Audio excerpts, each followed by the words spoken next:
Every time you and I stand in front of Allah, it's not just because we worship Allah. It's not just because we only believe in one God. That is also an acknowledgement that we fear no one but Allah, that we bow before no one but Allah, that we humble ourselves before no one but Allah. When every salah is a reminder that there is nothing else, no political circumstance, no rhetoric, no media, there is no bias against this, no crimes that are taking place, that will instill the fear of anyone other than Allah in our hearts. That is an acknowledgement every time you and I stand in prayer. فَلَا تَخَافُوهُمْ وَخَافُونِي إِن كُنتُم مُؤْمِنِينَ وَلَا يَحْزُنْكَ الَّذِينَ يُسَارِعُونَ فِي الْكُفْرِ. Allah is not done. He says, don't let those who are making a lot of efforts for furthering the cause of disbelief, those who are making so many efforts to destroy Islam, those who are making so many efforts to turn believers into disbelievers, those who are making so many efforts to further kufr on the earth, disbelief and disregard of God on the earth. They make a lot of efforts, they have a lot of money, they have a lot of resources, they have a lot of tools. Don't let all of their efforts ever worry you. لا يحزنك الذين يسارعون في الكفر. This is a principle of the Qur'an. We have forgotten this principle. Ustad Nu'man, have you seen what they're doing on this website? Do you know this video that they made? Do you know what they said on CNN? Do you know what they said on Fox? Why don't you just recite لا يحزنك الذين يسارعون في الكفر? Don't let their efforts and their schemes and their propaganda ever worry you. إنما نملي لهم ليزدادوا إثما. We're only إنهم لن يضروا الله شيئا. I love this part. إنهم لن يضروا الله شيئا. They, no doubt about it, can't harm Allah at all.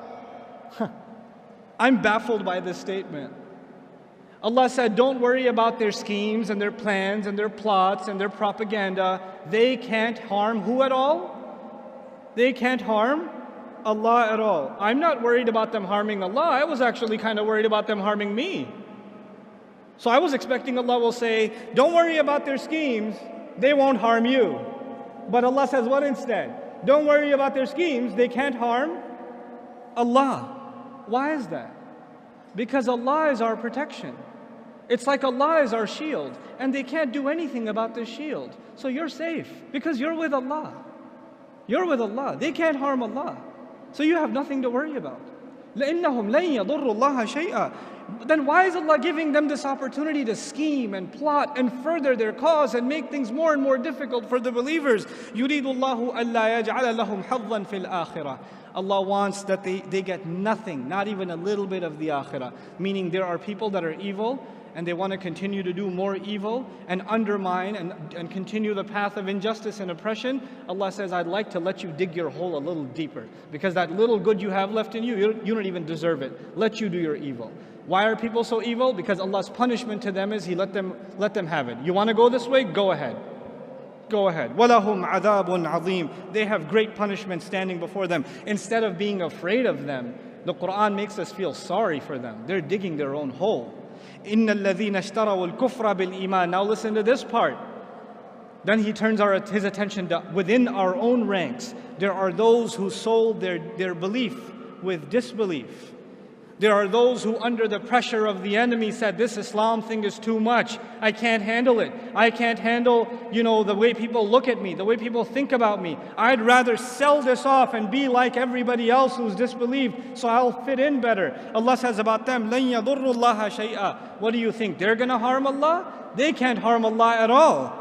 وَلَهُمْ عَذَابٌ أَلِيمٌ. And they have painful punishment coming before them. This is about those who sell their deen. May Allah not make us of them. وَلَا يَحْسَبَنَّ الَّذِينَ كَفَرُوا إِنَّمَا نُمْلِي لَهُمْ خَيْرٌ لِأَنفُسِهِمْ. Don't allow the disbelievers, the enemies of Allah's deen, don't allow the vicious enemies of the Prophet ﷺ to ever think, don't you dare think about them, that the stuff that they do is good for them. The extension Allah has given them is good for them. I'd like to give you an analogy here so it'll help you understand what's happening in this ayah. You have a rabid dog, a crazy dog who goes and bites whatever. And then somebody says, why don't you just put it on a leash? And what Allah does is He puts this dog on, like you could say, 1,000-foot leash. It's a really long leash. The thing is, for 999 feet, this dog thinks that it's running free. Doesn't it? If you put it on a 1-foot leash, it can't move. But if you put it on a 1,000-foot leash, it's going to run around and never feel like a choke. But Allah says, I only extend for them, release them, give them more room. You want to do evil stuff? You want to do kufr stuff? Go ahead, do more. Try to hurt the cause of Islam more. Propagate lies against Allah's Prophet more. Say vicious things about the Qur'an more. Go ahead, go ahead, go ahead. Because that same dog, when it's running full speed and it hits foot 1,000, what happens to him? He gets choked, doesn't he? And that choke is way harder when he's running full speed than it would have been if it was 1 foot long. That's the plan Allah has for them. Let them dig their hole. Let them choke themselves. إِنَّمَا نُمْلِي لَهُمْ لِيَزْدَادُوا إِثْمًا. We only give them extension so they can earn more sins. وَلَهُمْ عَذَابٌ مُهِينٌ الْجَزَاءُ مِنْ جِنْسِ الْعَمَلِ كَمَا يُقَالُ. Allah says, and they will have humiliating punishment. Why did Allah say they have humiliating punishment? Allah usually says great punishment, painful punishment, but this time He says humiliating punishment. Why? Because when they try to humiliate the deen of Allah, then the only fair punishment is that they shall face humiliating punishment. Then Allah turns His attention to you and me and says, مَا كَانَ اللَّهُ لِيَذَرَ الْمُؤْمِنِينَ عَلَى مَا أَنْتُمْ عَلَيْهِ. Allah is not one to leave you alone in the state that you're in. Allah will not just leave you be and let you just think that you have faith.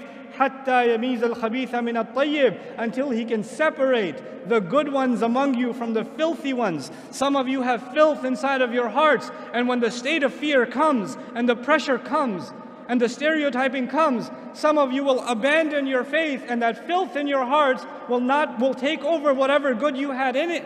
Allah says He will put you and I through terrible, difficult circumstances so He can separate the filthy from within the ummah.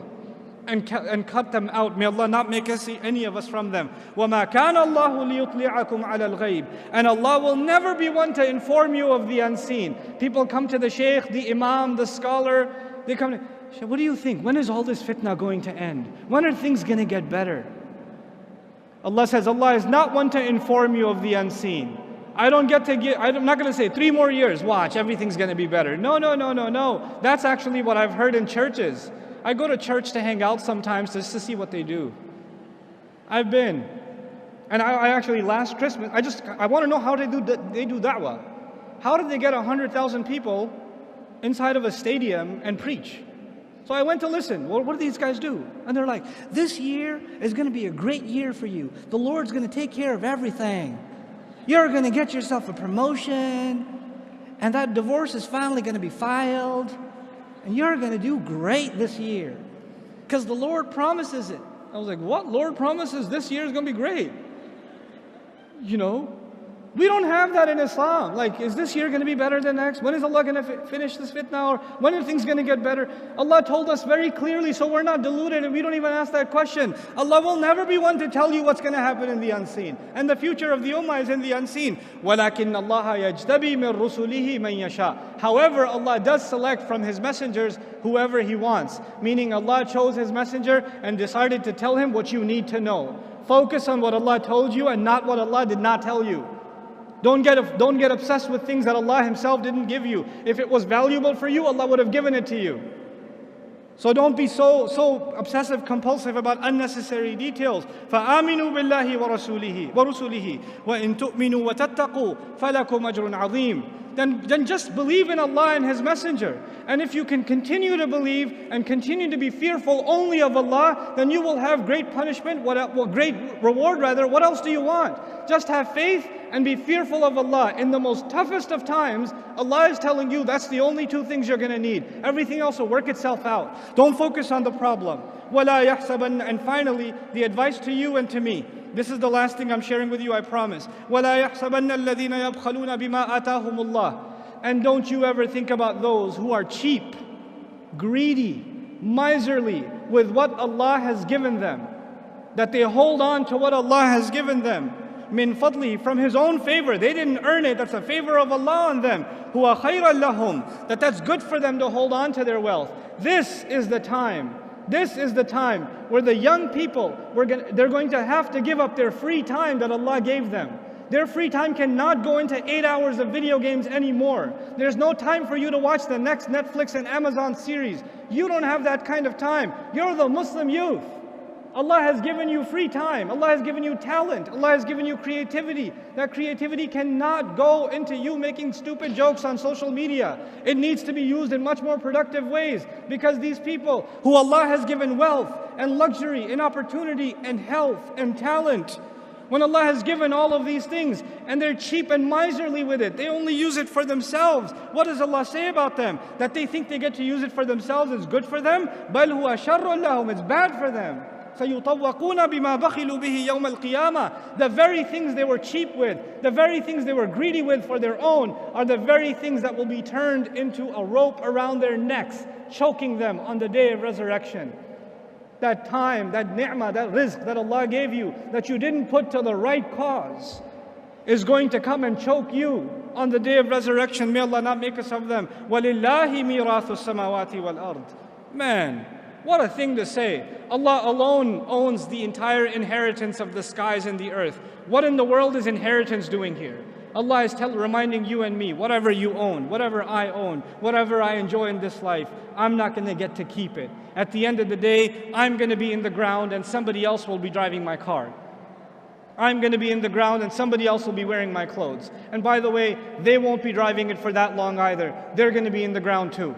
Somebody else will be living in that house 100 years from now. Somebody else is going to be, eating the fruit of that tree that I have in my backyard. It's not going to be mine. And at the end of it all of it will be given in inheritance back to Allah. It's Allah's.